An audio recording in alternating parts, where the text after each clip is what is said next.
everyone, it's me, Tim. Today I want to talk about planning for a sequel. Okay, sorry about that. I Got a new microphone. There, my voice is normal again. It's got voice modulation and a bunch of fun stuff. It was a birthday gift from Robert. So I won't do that again, but I just want to have fun. And yes, this video is going up on my birthday because the planning for a sequel question came from a master member, so it's getting snuck into the queue. Otherwise, it would have shown up in October. Anyway, Matt P asked, a new studio is building their first RPG with a brand new IP. If it is successful, they will be asked for a sequel. Otherwise, it's one and done. What advice and guidance would you give to the different parts of the development team, designers, writers, programmers, artists, to lay the groundwork for a sequel that will seem natural and not have forced retconning of first game plot elements and other etc., but also not leave the ending of the first game feeling like a cliffhanger or incomplete? Is trying to plan for a sequel ahead of time even worth spending time and effort for? It's a good question. Let me turn off notes here. Sounds. That's a good question. I've done a video on how sequels, and I'll link it below. That one was basically the pros and cons of doing a sequel for a game. And I did list a lot of pros and a lot of cons. Personally, I am not a fan of making sequels. If I was given a choice, I would much rather make a new IP than make a sequel to one of my IPs or even work in someone else's IP. However, I did list some pros to doing sequels because they do exist. And this video will be more on how you can plan for it. Like if you're making a game and you think you might be doing a sequel, what you can do. And I'm giving a lot of advice from experience because when I made Fallout, there was no sequel planned. It was a one and done. In fact, while I was making Fallout, I was pretty much reminded all the time it's B tier. It was a B tier game, and as soon as I was done with it, they wanted me off and making a D&D game because that's where the money was. So we had to scramble to make a sequel for that game. When I made Arcanum, we already were thinking, we were open to the idea of making a sequel, even though we didn't make it with a sequel planned. But guess what? When we were finished and Sierra, the publisher, said, hey, do you want to do a sequel? We not only said yes, but we already had an idea of how to do it, which leveraged a really interesting NPC from the base game. And we were already talking with Valve about their Source engine. So we did an entire spec of a Arcanum 2 Journey to the Center of Arcanum, possibly first person on that engine. I have a video below that talks about the design for Journey to the Center of Arcanum.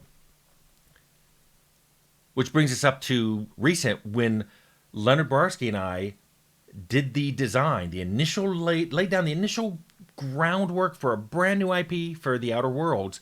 We thought about sequels from the very beginning. And the way we did that was we did a lot of lore that we knew the narrative and quest designers would need because NPCs would need to know this lore to talk about the world and to make quests that go on and also to understand what factions liked each other and what didn't. But embedded in that lore were a bunch of seeds for possible things we could do in a sequel. Nothing specific, but lots of seeds. So that makes me want to answer Matt's question. Instead of doing it by group, like designers, narrative designers, and programmers and artists, I want to talk about how there's really two ways you can plan for a sequel. And then I'll add a third way, which is something you can't plan for, you just have to wait. And those two ways are basically the non-deliberate way, which is kind of on the fly as you're making the game, and then deliberate ways that you actually consciously make an effort to do when you're making the game. So let's talk about that. Let's talk about the non-deliberate ones first. By non-deliberately, I don't mean you're doing it unconsciously. I do mean that as you're making the game, you will find that you have content you're going to remove. I talk about this. Deleted content. I have videos about deleted content from various of my games. Sometimes they're deleted because they don't quite fit with the story you're making. Sometimes they're deleted because the publisher says, I don't want you to do that. Frequently, they're deleted because you simply run out of time. It's like, I don't have time to do this. And maybe you have time to design it, but you don't have time to do the art for it, or the level design, or programming the additional features that are needed, or play testing that whole area. And this can be a wide range of things. When I say deleted content, I just don't mean a map. People think, oh, they deleted a map. Sometimes it could be a quest line. Maybe you have a quest line that goes on existing maps, but you don't have time to do all the dialogue and play testing and get it interacting and drop all the items that are needed and get all the NPCs reacting to all the quest states correctly. So you drop that quest. Maybe it's a particular NPC. Maybe you have so many NPCs that you've exceeded some kind of text limit for your game, which games often have. It's part of the budget because you know you're going to have to localize all that text. Maybe you hit a limit and you're like, I can't have this many characters. Well, I've got this really chatty character that only gives away 2 side quests. I could easily delete that character. So you do. And then there could be features. There could be system mechanics that you want to put in the game that either you run out of time to design, or you run out of time to code, or you don't have time to do the art that would support those features, or you run out of time to test those features. So you cut back. All of those things, instead of throwing them away, you should put them on a list of, hey, maybe I'll do that in a sequel. That is a great, non-deliberate way to grow a list of things you want to do in a sequel. However, there's a lot of deliberate things you can do while you're making the game. It'll sound similar to this, but it's stuff you're really doing. It's not stuff that you want to do and you run out of time or it doesn't fit or whatever. It's you put in a quest that wraps up at the end, but maybe a little bit of a mystery. Like you resolve you got the item, you returned it to its owner, but you never found out why the person who stole it wanted it in the first place. And there's a hint that there was a bigger thing going on that they needed that item for, but you don't know what it was. Maybe there's storylines that end, maybe not on a cliffhanger, but they end on something like, well, the storyline was completed, but we didn't wrap up every loose end. Like we found the murderer, but we don't know what the motive was. There also may be like you've done a map, and you know that the map was you have a world map. What's going on outside of it? What's going on in the nearby places? Maybe it's a world, and there's countries that border the country your game takes place in. Maybe you're making a space game and you're like, we never got to go to these stars and we never got to go to these planets. There's also a lot of very deliberate sequels buried in your lore. Basically, things you can expand on. Who were these people in the faction? Why did they do what they did? What are these places? We didn't really do much with this place. We talked about this mountain that you can see in the skybox, but you can't actually go there. What about these items? This item's in the game. Who made it? Where did it come from? Why was it so important? Or maybe you hear about events taking place, but those events aren't part of this game. Maybe there was a big battle somewhere. Maybe people are preparing for war that's coming in a few years. The game itself won't take place. These events won't take place. They either predate it or are coming later. They're foreshadowed. These are things you can expand in the sequel.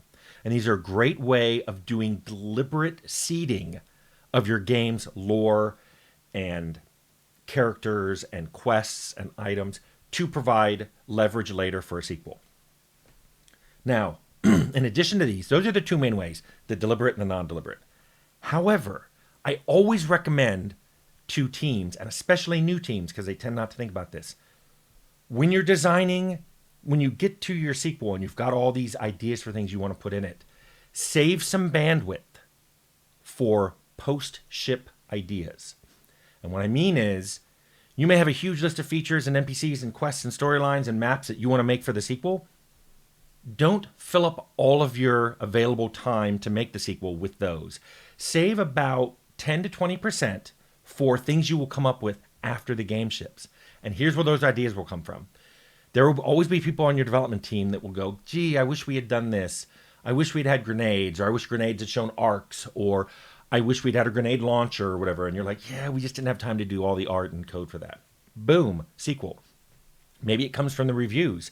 Maybe, 50 reviews come out for your game and 40 of them go, gee, I really wish they had had more multi-level, climbing, parkour, jumping. They didn't have anything like that. Or maybe it's like the game was fun and everything, but there were never any puzzles you had to solve. It was all, stealing and killing and talking. Maybe you want to put some puzzles in the sequel. Or the players themselves. If you go on forums where people are talking about your game, you will frequently see a trend where people are like talking about some feature or loose end that they really wish the game had, or in the case of the loose end, had tied up. And you can do that. You can say, hey, this is a good idea of something we should put in a sequel. Because these come later after the game ships, you really want to save some time to do it. It also shows your developer and reviewers and the players of your game that you're listening to them. So this is a great source of things to do. By the way, everything I just said, everything from the non-deliberate ways of doing a sequel to the deliberate ways of doing a sequel to the post-ship ideas for the sequel, all this applies to DLC too. When you're making a DLC, that's where all the sources of ideas can come from of what you want to do. Now, the difference between a DLC and a sequel is the DLC has to fit into the base game somewhere. Usually it's something that it can be middle or late game, but it's part of the base game. Suddenly you can now go to this other map, or suddenly these dungeons which were sealed are unsealed in the DLC. Because of that, they have to connect to existing maps. They have to fit in somewhere in your storyline, even if it's completely optional in a side quest. You don't have those restrictions in sequels.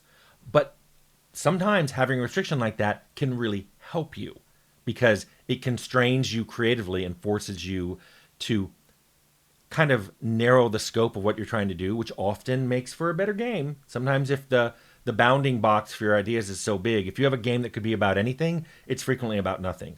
DLC can be very focused, and that's something that you have for a DLC that you may not have for the sequel, because you may want a brand new area with a whole new storyline and set of characters for the sequel. Anyway, that is my general advice for any team, new or not, who've made a game and maybe being put in a position to make a sequel for it. That is a great source of content for that sequel. And I hope that answers your question, Matt P.